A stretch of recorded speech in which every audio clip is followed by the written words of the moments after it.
Welcome to the 7th Big Brother Canada 3 recap episode of YATNcast. My name is Michael Harmstone, and joining me as ever are my two frickin' goblins, Logan Saunders. Evening. And Ben Powell. Howdy. I've forgotten what your voice sounds like, Ben. You've not joined us for a while. I've been off having many exciting adventures, which you'll never hear of. Yeah, like getting trapped in the vault, getting kidnapped by Jim and Misty, that sort of thing. So I should have my own series so we can follow those wonderful adventures. The wild adventures of Ben Powell and his various kidnappings. You can tweet us using the hashtag YATNcast or email us at yatncast@gmail.com. So did we enjoy this week? I think Wednesday's episode was very uneventful. I liked most of the end result, but it was a pretty boring week. Yeah, it's probably one of the weaker weeks that they've had, but the triple eviction episode was actually quite entertaining. Yeah, I guess. There has been weaker weeks, but just based on the end result and who was in power. When we had to say goodbye to Cindy with an S and Johnny. Those were dark times, my friend, dark times. So, previously, Cindy with an S was back, and it rocked the house. She flipped Zach's HOH with a Jordan blindside, put the shop out of business, and called out Bobby as her number one target. Godfrey used the POV on himself, and Brittany was the replacement nominee, but Cindy was the target. Porn star Brittany became a liability, and Sarah switched her allegiance to Willow for a final two. Cindy campaigned her backside off, but it was all in vain, and she was evicted by a vote of 8-0. And we left last week with the HOH competition, which is called Retribution. Arissa will ask Cindy a series of questions and ask her to rate them from 1 to 100. Then the house guest must guess what Cindy said. The person who is furthest from Cindy's answer is eliminated. In the event of a tie, all tied house guests will be eliminated unless they are the final two, in which case Cindy picks a new HOH.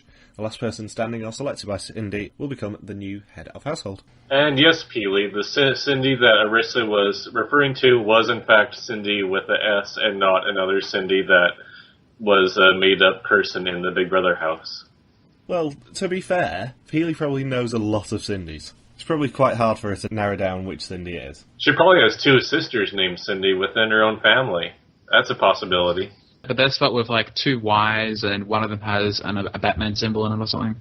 Yes. So the one question that we saw last week was how genuine were your tears when Jordan left? And Cindy said 62, and Godfrey was eliminated with a score of 5. Nobody guessed 69. Nobody guessed 69 during this challenge. That's a huge opportunity wasted, as Phil Kogan would say. And the second question was how bad is Slot really? And Ashley was eliminated when she said 20, and Cindy's answer was 84. So, is this the first, challenge that's based around a single person in the Big Brother house? I think in Big Brother Canada, yes. The US has done it a couple of times, I think, in earlier seasons. They've not done it for a while, where the recently evicted house guest has some power over the HOH. I don't think it's ever been, if there's a tie, this person actually gets to pick the HOH. But I think they have done ones where it's based around the recent evictees' opinions. So yeah, Sarah was eliminated third when she answered the question, what is the likelihood of Kevin and Peely's showman surviving the game? And Cindy said 73, Sarah said 25. Overthinking geographic restrictions, I presume. What percentage of game talk between house guests is all lies? All lies? Brittany was the fourth eliminated when she said 36. And Cindy said 77. How much influence will Cindy have over the other jurors? Cindy said 64 and Bruno said 98. What is the likelihood that Zach will be on the block at the next nomination ceremony? Cindy said 77 and Bobby said 29 was eliminated. If Naya had re-entered the game, how long would she have lasted in the game? Cindy said 33, Willow said 75. And finally, how annoying do you find Bobby? 94 was Cindy's answer, and Zach was eliminated with a score of 100, leading to Kevin becoming the new head of household with a guess of 91. And just going back to last week, Cindy did threaten that she was going to punch Godfrey in the face, and her reaction to Bobby going out was, ha ha ha ha ha, amazeballs, yes. And Willow is the only person to get anything spot on. She got the percentage of game talk question correct. I really did need Drew Carey to host this challenge Power of 10 style. It would have made it much more exciting. Wait, what? Power of 10? Yeah, that was a short-lived game show back when Big Brother 8 was airing. In fact, two of the Big Brother 8 contestants, Amber and Danielle, competed on an episode of it. And it was a show that aired during the summer where there's a list of surveys with a sliding scale between 1 and 100, or I think it was always between 1 and 100, and it was judging percentages of certain questions, and the audience tried to help the contestant answer correctly, where at the start you had to be within 50% of the correct answer, and then down to 40%, then down to 30, then down to 20, then down to 10, and then eventually you had to get it with the exact correct percentage. To win $10 million. Exactly. Because each time you got an answer correctly, the prize money jumped up by the power of 10. That sounds very boring. And that's why it lasted only one season. I enjoyed this competition because it was based around one person, but like an entire season of that the concept is cute for a taste, but not for a swallow. As I said last week, I love this idea as a competition. I just love how potentially evil it can be. So I wouldn't mind them bringing this back. As long as the competition is based around someone that the audience actually likes. I mean, I doubt anyone will actually be interested to hear what Greg thinks of the house. I don't know. Greg's answers probably would have been fairly funny on that one. It would be better than Ashley's answers. So, at least with Kevin being HOH, he didn't target someone that we actually like. Apart from Brittany. She wasn't targeted, though, was she? She was put on the block, which is as good as being targeted. Well, that's because she's a porn star, as we established last week. Yes, but don't you remember that every week they established? Remember, porns do go home. I'm pretty sure, like, Danielle wishes she was the porn star who never went home, instead of being the first ever porn to be evicted. So, before the nominations, Kevin convinces the Diaper Alliance that he's targeting Godfrey and not Bobby. Willow crashes a meeting at 3 in the morning, and they think she can be trusted because she kept Jordan. And Willow is 100% voting with Sarah.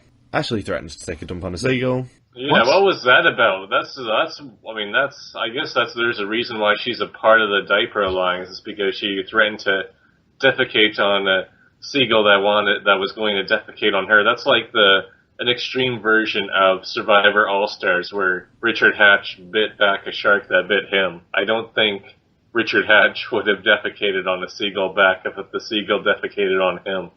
You know it's a quiet week when they have to show a scene about a seagull. And it wouldn't eat slop. Apparently that amused them to no end. Damn you, seagull, why are you eating this food I'm throwing at you? It's a free meal. That nobody likes at all. That has completely no flavour and no nutritional value to you whatsoever because you are a bird. I hear the seagull prefers KFC. The chicken bones especially. The chicken bones especially. That's the best part, of course. What else? What part of the chicken would the seagull eat? And Alphaberg tried to take me in once. I ate his liver with 7 secret herbs and spices. And Bobby almost wants to suggest putting himself up with Godfrey. Before actually doing so and suggesting he puts himself up with Godfrey. Before Brittany is told by Kevin that she's going up on the block as a pawn. And Kevin tells Godfrey that he's not going up to protect himself and Peely if Godfrey wins HOH and targets a couple. And then probably my highlight of the week, actually. I quite enjoyed the psychic task. Even though there's nothing mystical about the riddles were very clear about what they entailed. There was no mysteriousness whatsoever to this challenge. It just outright told you what each punishment and reward was going to be. Surprisingly, it's not the best psychic-based challenge in a Big Brother season this year. Because you had Michelle Visage telling people's fortunes in the Celebrity Big Brother house, which was fun. Until it gave more screen time to Katie Hopkins. So in this additional task, each person has a set of cards with everyone else's face on them. Kevin, as the HOH, will read out riddles, and everyone must select who they want to receive the fortune, either good or bad. Each person can only receive 1 fortune, and as we mentioned, the fortunes are not very vague at all. This person will receive a flop pass. Ooh. What could it be? So Sarah gets the power to select the 3 have-nots this week, and she picks Bobby, Willow, and Zach. Zach gets a fortune about bloodied hands. Is that editors just making a joke about how much that quote is used throughout the season? It's got to be. Are we supposed to be taking a drink every time that somebody says blood on my hands or not getting blood on my hands? Is that what they're trying to promote? Or thrown under the bus. Thrown under the bus hasn't really been said at all this season, in contrast to Big Brother 16. But here it's like, at least you just wait for each episode. We're just counting down until somebody says that line. So yeah, Zach's fortune about bloodied hands actually pertains to him having to give out massages for the afternoon. Godfrey wins a lobster costume. Bobby wins boots filled with slop for the next 24 hours. I've got a slop in my boot. Bruno gets to see some clips from Big Brother Canada 3, and Brittany wins a cash prize of $42. Was that supposed to go to Sarah? No, I'm assuming it was to sort of try and throw them off the scent when the next one was about it's been 42 moons since you saw their face, or heard their voice.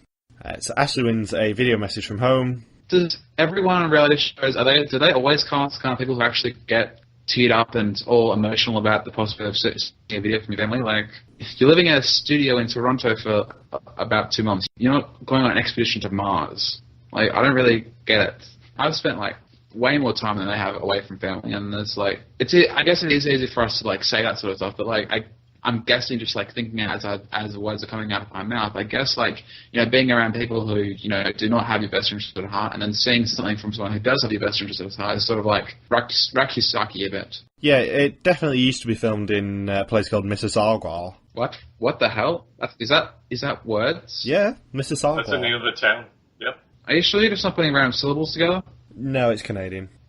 It's what Ontario do. But the best part about Ashley's home video is the fact that Willow is already finding 2 more people to hit on in the process. This is a bad week for Willow in the end, but, you know, she went out in a fun way at least. And she's the only one that got an actual mysterious prize. Her prize had sort of memories of Dan Giesling's kidnapping of a jury member from Big Brother 10. But I like this prize, and sadly it's not going to do anything now, but... It's a letter to herself. It's going to be self-reflection. It would have been even better if JT from Survivor was on this season of Big Brother and he won the letter and he got to write it. Dear Cindy, dear Bobby, use your fake veto to save yourself.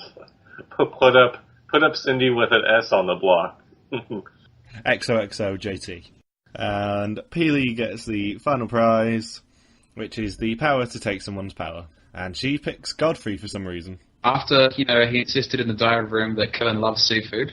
Are they going all out with the very slightly sort of vulgar references this season? Well, especially with what's happening behind the scenes with the whole diaper alliance there, I guess it makes sense that they always have to hint at it, especially when we see the massage scene, which is probably one of the most just queasy scenes overall to probably watch on TV in Big Brother Canada history. In its short 3-year history.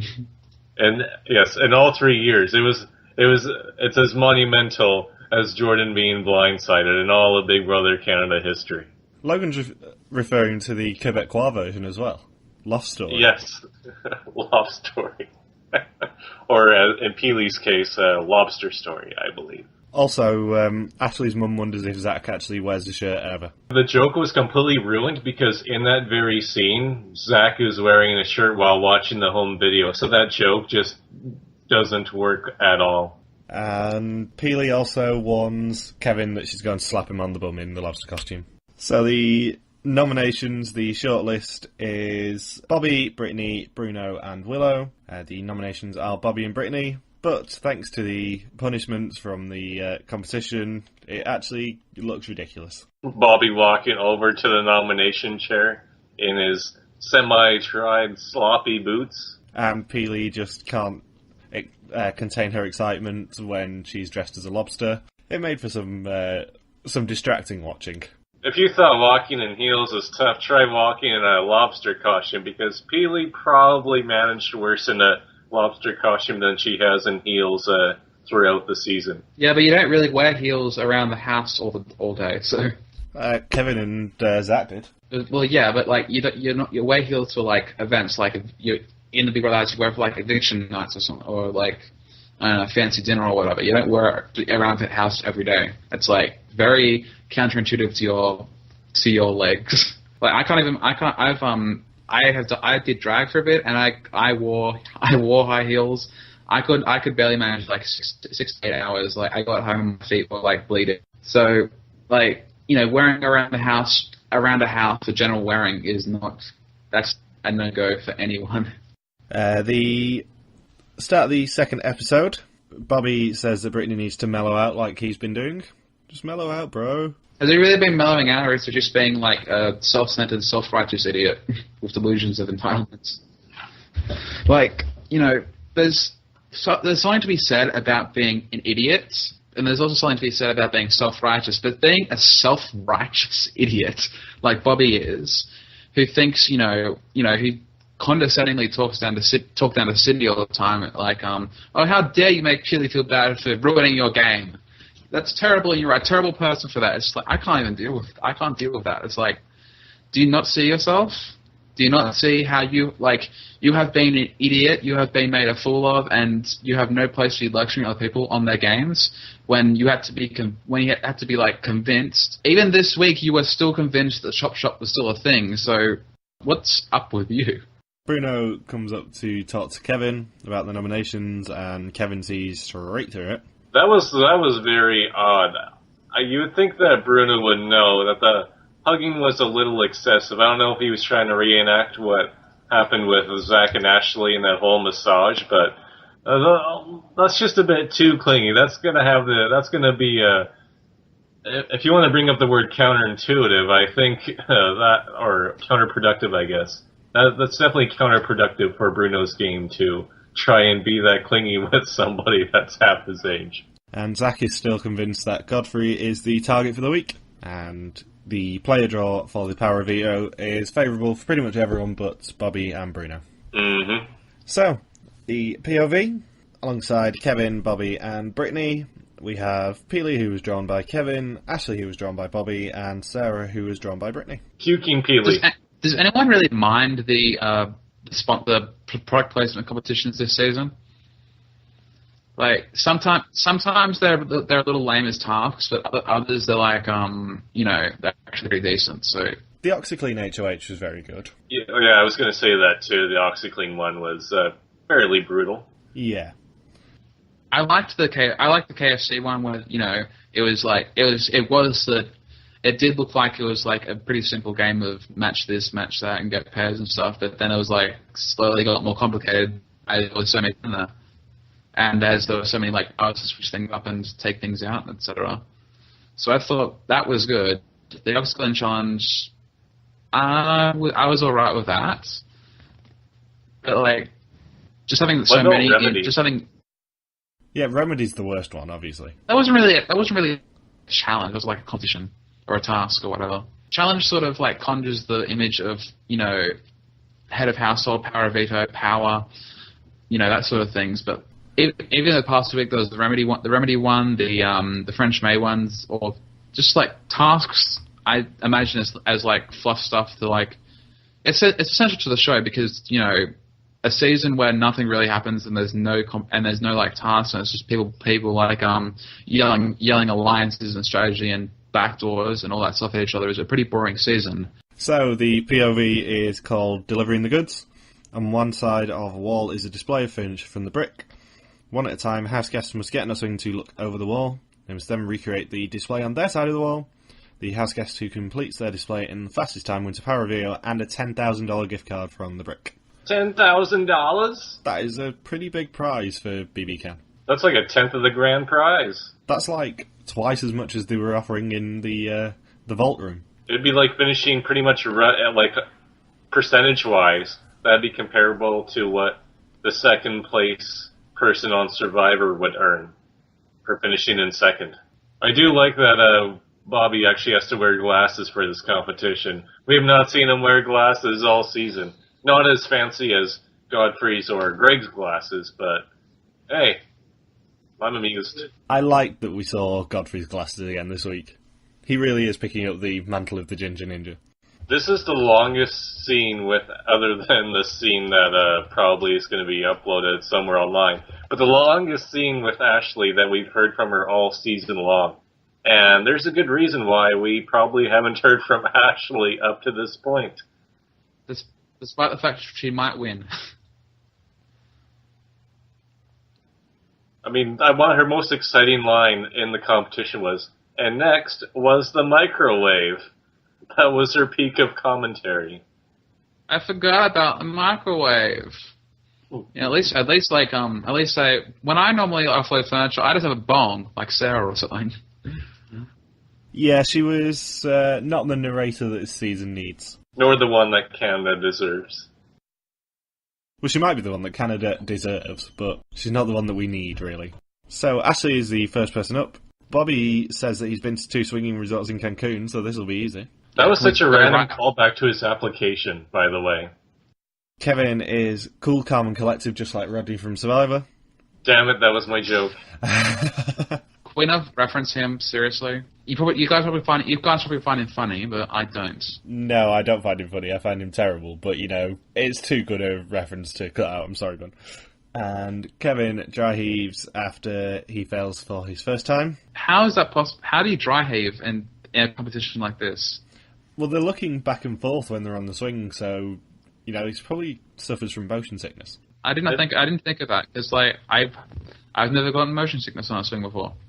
I mean, if you spin around on a swing a lot, that's probably going to get you, dry heaving a lot. But yeah, I get dizzy. Think of it like the up and down motion that doesn't really, seem like a motion sickness thing. I mean, I get it on a roller coaster when you're going through the G's, but like on a swing. Well, it's more that he was having to look back and forth, I think, than anything else. The good thing is that if it was me doing that competition, I probably wouldn't need the swing, because it only looks about 6 foot, that barrier. I could probably just look over. I wish the swinger girl from Recess competed. She'd do a full loop and she'd disappear. Yep. Quadruple eviction. You haven't seen an episode? Peely is 5th up and gets pukey like her cuddlemans. Can we not give any validation to the word cuddlemans? That's no. Sorry, next. And she is the 4th, I believe, person to quit a competition this season. She quit it over a swing as opposed to other people that quit the spooling competition because their whole oxygen supply was cut. Actually, no, she's only the 3rd person to quit one this season because it was Kevin and Sarah who quit spooling around. Is this the first competition where we hear Brittany referencing her New York City background? I think we've seen it once before, but I'm not 100%. And Sarah is the last person up, and you'd think for a pothead like her would have a bad memory. But no. I'm guessing that Sarah might be into marijuana a bit. Yeah, she's quite subtle with it. I thought she might be because she sells it, but I'm beginning to think she references every now and again. They're pretty subtle, but I think she might actually be into a pothead. Bobby is 3rd in the competition with a time of 12 minutes 52, beating Brittany into 4th. And Kevin wins the POV and the prize with a time of 9 minutes and 30 seconds. So Ashley wasn't in the top 4? She didn't? So much for her thinking that she absolutely crushed this competition. Her time was probably 45 minutes, would be my guess. I'm assuming that Sarah was 2nd and Ashley was 5th, because they were the only 2 placements we didn't see. Yeah, Sarah seemed to be doing very well. Who came last? Well, Peely, technically, because she DNF'd. Oh, right, yeah. I forgot about that. It's so hard. But it will have been Ashley, because she was the only one we saw making 3 attempts. Did you discuss last week how Peely got an episode where she didn't get a diary and confessional at all, and she was the head of household? No, I don't think we did. I think we were too busy mocking people. Sounds about right. Maybe mock the editors for, not giving their head of household a single confessional in one of her head of household episodes. Ah, that's less fun. Especially when she's getting rid of the only worthwhile person on this season with an S. No, with a W. But she's not rational, Ben. Remember, she's not rational. She needs Kevin to control her. But he's gone now. Spoilers. Big Brother is very disappointed. Some house guests have repeatedly ignored Big Brother's wake-up calls. It's time for the 2 worst offenders to face the consequences. In other words, Big Brother had nothing planned for that day, so, hey, let's give out some more ridiculous costumes.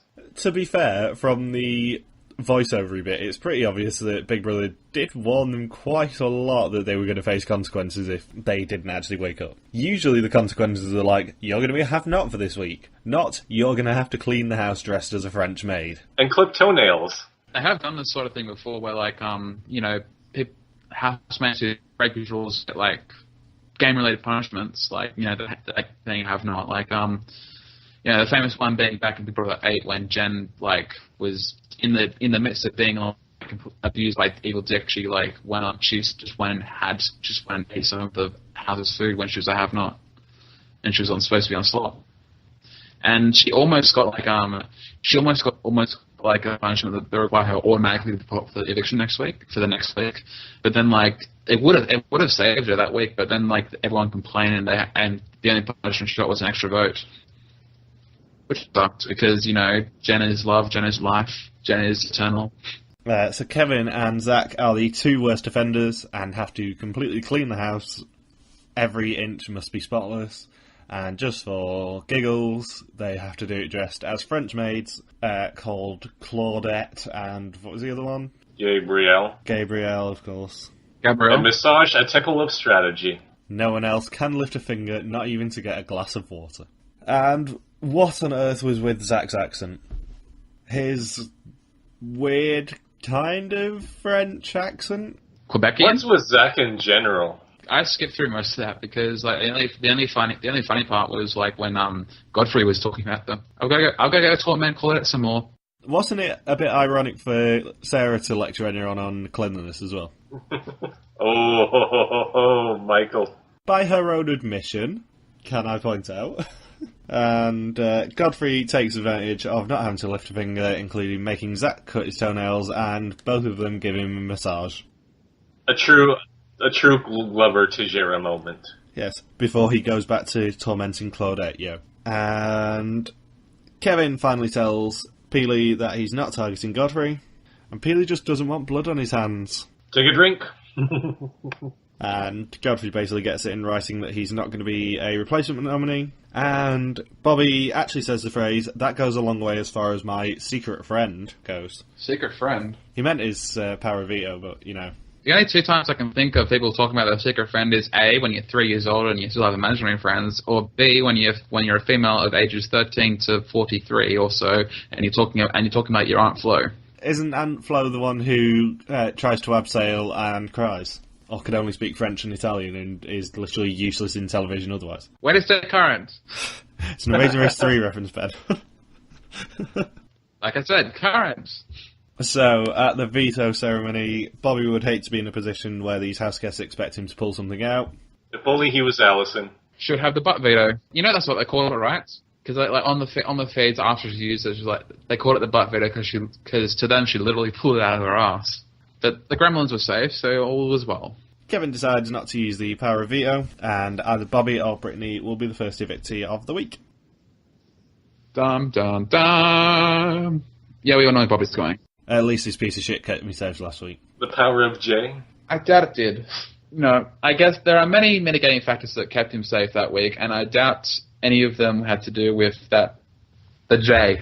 And not the type of J that is associated with Zach and Ashley or Kevin and Peely. Or the kind of J that Sarah's used to. You know? You get what I mean? Ha-ha. Oh, a drug reference. So, the third episode of the week. Bruno will fight with Bobby 100%, even at the detriment of his own game. Kevin cares about Peely so much, but not necessarily loves her, which I'm sure Ben loved. Sarah massages Willow, and Bobby finds out that the chop shop is done, and he tries to leverage it to claim there's a girls' alliance. But then the girls do it right back to him. Wah, wah. And here's the segment that I didn't think we were going to get this week, the Jury House one. I said last week I wanted to see what Jordan's reaction to Cindy coming was. And you know... Why wouldn't we get that? Because I thought with the triple eviction they'd probably delay it till next week. I thought they'd probably just do it with the first 5 evictees and do what they usually do in Big Brother US. Instead they just cut out, like, you know, most of the episode in favour of the Jury House. Like, you know the most amount of confessionals someone got this episode? 1? 3. So Jordan suspected that Sarah was the one who orchestrated his demise. He also said he was going to slap Zach if he comes through the door and call him an idiot. That dartboard was too convenient. And also, his throws were very good. He got it right in the bullseye on the first attempt. Only that was the veto competition. To stab Sarah in the throat. Cindy, her first words in coming through the door were, "Honey, I'm home." And Jordan really was quite peed off with her. I've got a question to pose to you guys. Okay. Jordan's, you know how he screams all the time, right? I'm aware of his work, yes. Do you think that's actually him, or do you think that's him putting it on for the cameras? Oh, it's 100% him putting it on for the cameras. Because when he was evicted and he was still using his diary room voice, I thought maybe he's actually just a very annoying person in general, and not just putting on for the cameras. It's the Dan Giesling, Zach Rand school of shouting in the diary room at all times. So, at the first eviction, Bobby is evicted by a vote of 7-0. Yet another shout-out this season. And sadly, there is no Kevin to vote this week, so we don't even get to see him terribly flirting with Arissa. Yay! That's terrible. Flawless week for Kevin in that sense, and that the audience gets to be spared from that. Yeah, it's a completely great week for Kevin this week. And then we move on to the second HOH competition of the week, which is called Talk of the Block. Arissa will ask questions about the speeches from nomination veto ceremonies this season. The answer will either be A or B for each correct answer. They get a point. Whoever has the most points at the end of the HOH is the new head of household. I love how much Arissa had to rush throughout the whole 1 hour episode trying to cram every competition and scene in under an hour. Especially after each competition where she said, "To the living room, guys. To the living room, guys. Seriously, guys, go to the living room. Immediately. Now, get to the chopper. Get to the chopper, get down, and nominate 3 people for eviction." That's my Arnold impression. So Brittany wins. Yeah, Brittany wins ultimately when she doesn't get a single question wrong, which is actually quite impressive. Who knew that in a competition where you had to choose A or B, the person nicknamed B wins the competition? Well, even if you didn't know any of them, you got a 1 in 64 chance of guessing them all correct, because there's only 6 questions. Indeed. So yeah. They then find out that it's a triple eviction, and Brittany's got to name 3 nominees. Da, da, da. And the nominees are Kevin, Peely, and Zach, and Brittany tied with nominating Willow, but Sarah convinced her not to. There's a lot of jealousy in that relationship between Willow and Brittany over Sarah, which the season has generally been from Sarah's perspective. Like even this week with Kevin being head of household, that really outside of him, we didn't really see anybody else in the Diaper Alliance all week, so we still saw a lot of material from Sarah. But yet we don't see, well, especially this week, we almost saw nothing from Willow, but just the overall narration that there is definitely some sort of jealous love triangle between Sarah, Brittany, and Willow. And for some reason, Brittany doesn't even get to defend her own nominations. No, just go straight to veto. No time. They've been too busy waiting in the yard. For some reason, Brittany doesn't even get to play in veto. Which always happens when it's a triple eviction, as Arissa says. It may or may not be a rule that was made up just a day or two before that the HOH doesn't compete in the veto in the scenario that it is a triple eviction night. In America, they've had 7 people play a veto before, so why don't they either do 7 people playing the veto, or, maybe just draw 2? Maybe get the HOH to draw 2 people? Where did they have 7 people forming the veto before? They have it usually thanks to HOH competitions where it's first 5 people to drop get a prize. And the prize is a veto pass. You get to join the veto regardless of whether you're drawn. Ah. We had it with the Wizard competition with Brittany joining, that sort of thing, in Big Brother 12. Okay. The other Brittany. Yeah, Brittany. So the second veto of the week, the nominees Kevin, Peely and Zach, and Ashley, Bruno and Sarah, who were chosen by random draw, compete in a competition called Big Brother Workshop. They must race to find 8 gears, 1 at a time for each of the first 8 evictees, counting Cindy twice. Once they have all 8, they need to spin the handle, which will turn the gears, releasing the hammer, and illuminating the light to win them the power of veto. I realize why Bruno wears hats a lot, I guess. That's probably the first time that he's taken his hat off, it seems like, in weeks. And Arissa really wasn't commentating on this competition very well, which made it funnier, I think. Well, it lasts a really minute till Bruno wins it, so it's well, it's probably the only time that Arissa didn't have to speak all episode. Her throat was probably sore by the end of the hour. She kept saying that Kevin and Zach were the 2 in the lead, and then it was just oh, Bruno's won. Yeah, that was the best part.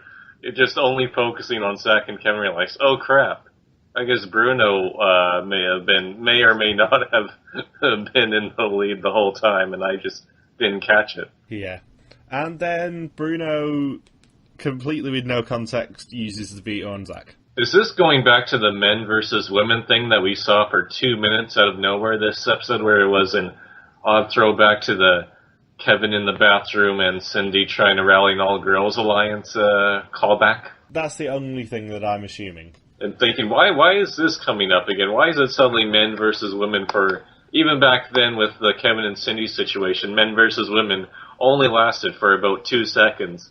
And now here we see a 2-minute scene and suddenly, oh, Bruno's using the veto on Zach. Is that to guarantee that Zach stays so he can work with Zach to replace Bobby as his number 2 and then make Kevin go because Kevin was responsible for evicting Bobby?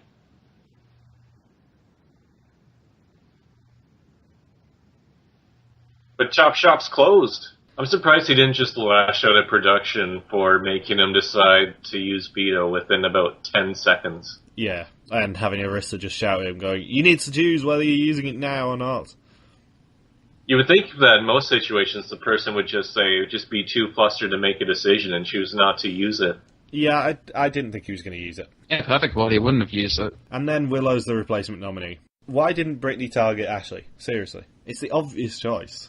I'm guessing it's because this was touched upon over the past week, is that just Brittany and Willow just aren't close at all, and Brittany doesn't trust Willow, and Brittany also views Ashley, probably rightfully so, as the absolute weakest player left in the game, so she probably, out of anybody in the diaper line, she wanted to guarantee that Ashley sticks around and then just hope that Kevin and Zach and Peely all go over the next little bit. Yeah. And it really sucks for her, Willow, too, because she was the fourth choice to be nominated in the event that Brittany's HOH, and then she gets royally screwed here, although that always happens in Big Brother, by Brittany having to make 3 nominations, plus a veto being used, so she has to go to nominee number 4 in just the span of 30 minutes. Yeah. So the second eviction is a vote to save. And Peely loves everyone. Kevin offers some seeds.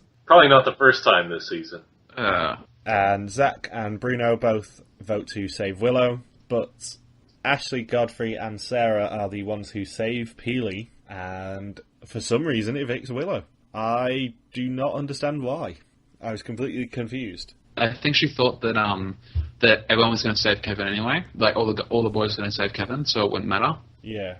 Or she would try to maximise where she thought her vote should go, but it ended up backfiring, so... Yeah, I just didn't get it at all. I don't think they got it either, to be honest. Like, when they went into, well, not so much to evict, but who to save, each person, you could see this is the first time I've really seen it on eviction night, where you see them mentally racking their brain to come up with a name to say aloud, because they're essentially having to come up with cramming 30 days of planning into about a 5-second time limit to cast a vote. So no matter who you are, you're probably not going to make the best decision in that scenario. And really, with a situation like this, we're essentially rolling a 3-sided die to see who stays in the game. But it really quite confused me when I was watching it. I was like, why was she so stupid?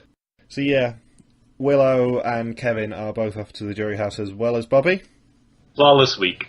Yeah, flawless week. And then we get to Arissa's revelation of the Twistos twist in the Have-Not room finally emerging. So, Canada gets to vote on 2 Have-Nots. These 2 will compete to wield the power at the eviction, which forces them to veto at least 1 nomination right before the live eviction goes ahead. I think the craziest part with this whole triple eviction was just like when Jordan was evicted, you hear the crowd cheering louder than ever.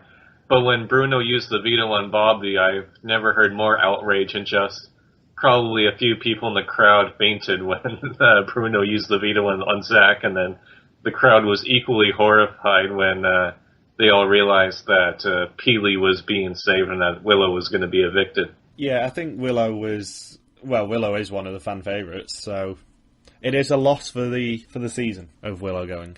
So, who do we think is going to get voted in by Canada? Or by the world, because I can vote as well. Sarah and Brittany. Does Zach have any fans? Does Peely have any fans? Does Ashley have any fans? Like, maybe Godfrey. Godfrey like third place, but maybe Bruno's family. I don't know. My 2 votes were Sarah and Godfrey. They're targeting Brittany, so they're targeting Brittany, and Sarah's been like slowly drifting away from Brittany, so Brittany needs that power to stay in the game. Yeah, the current top 3 on Jokers are Sarah, Godfrey, Brittany in that order. And then Cindy, Nehar, Willow, then Kevin. This is as of yesterday, by the way. And then Peely. Who's in last place? Any guess?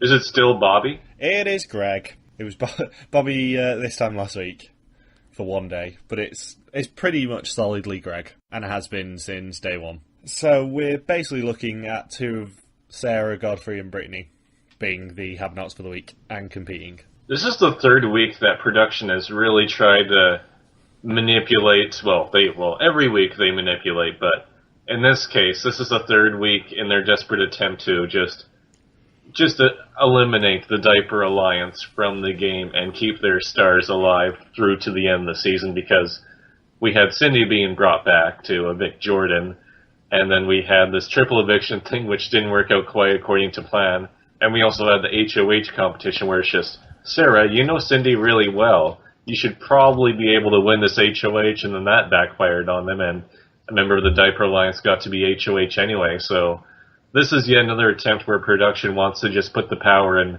Canada's hands to ensure that the popular players and the stars of the season get to stay alive through to the end.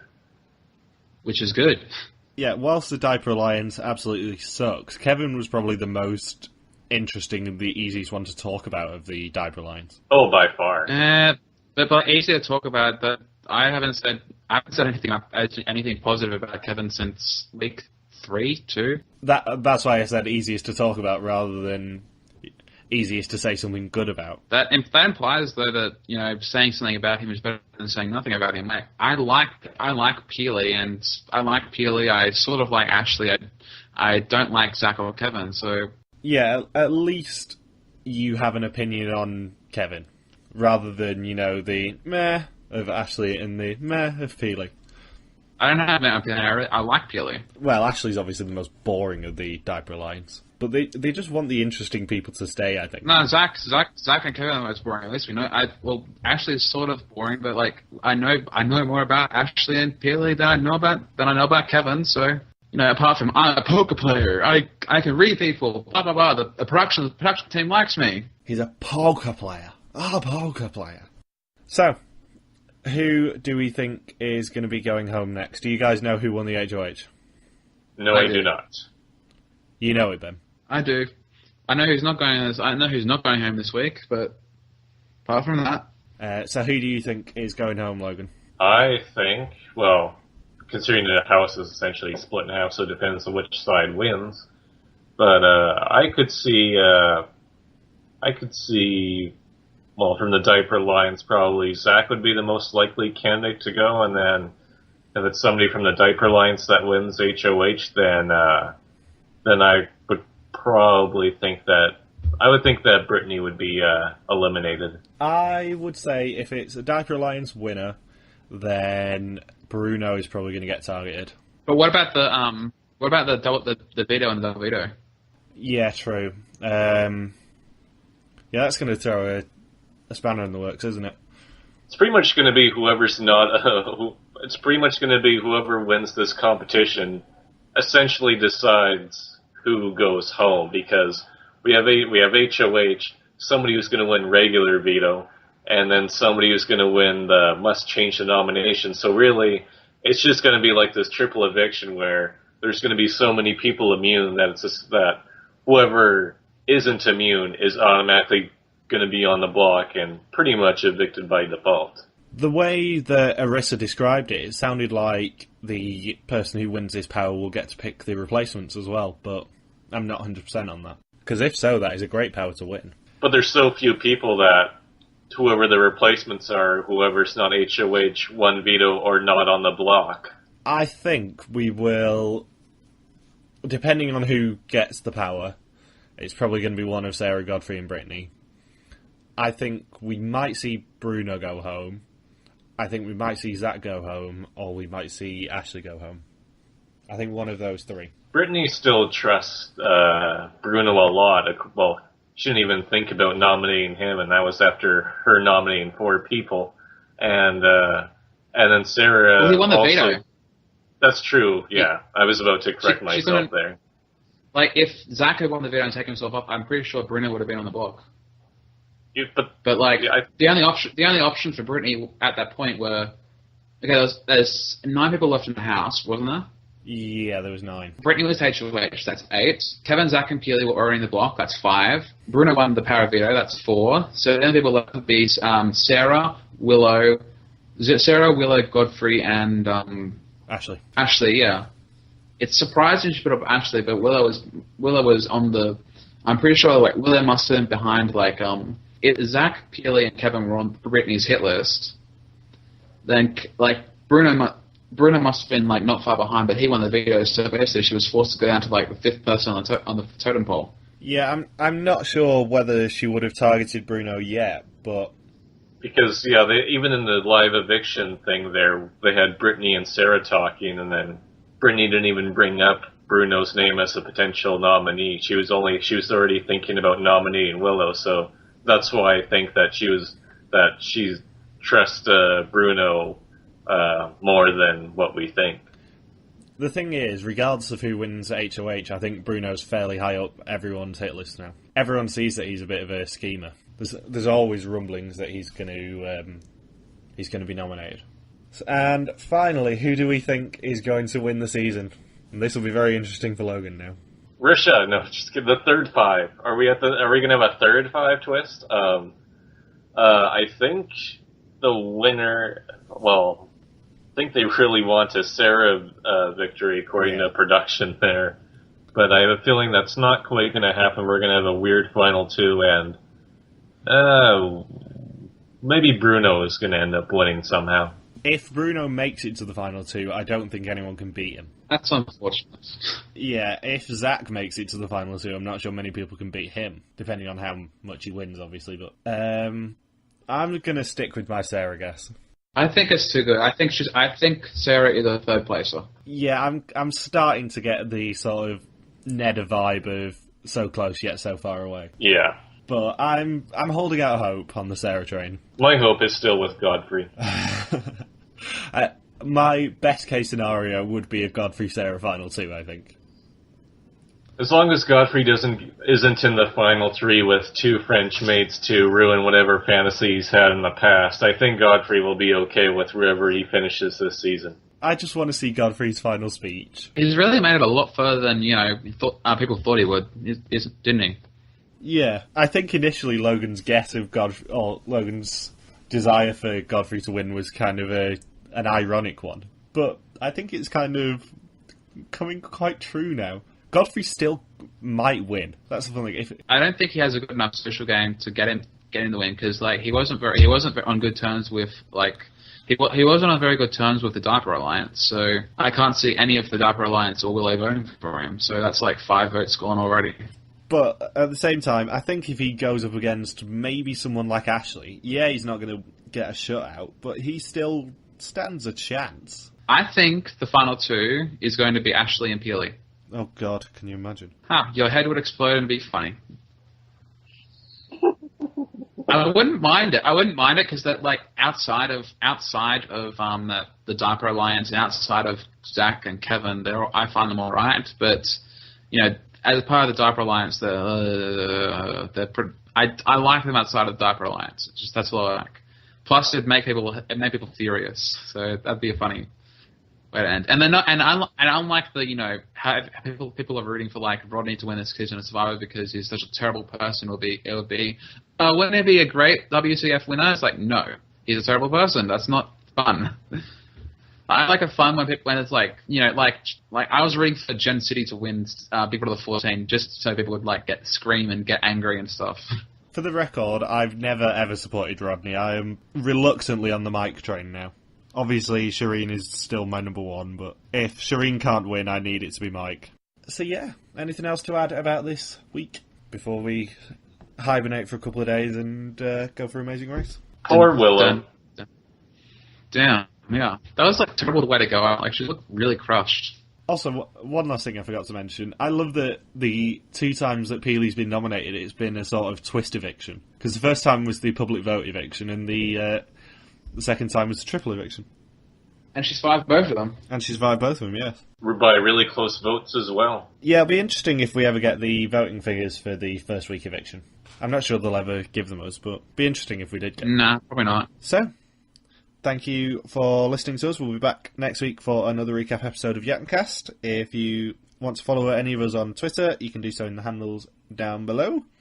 And you can join the 3 of us to recap the penultimate episode of Amazing Race 26 this coming Sunday. See you next week. Hashtag 250, hashtag super cool wacky. Peace. Hashtag 420, hashtag blaze it. Blazing!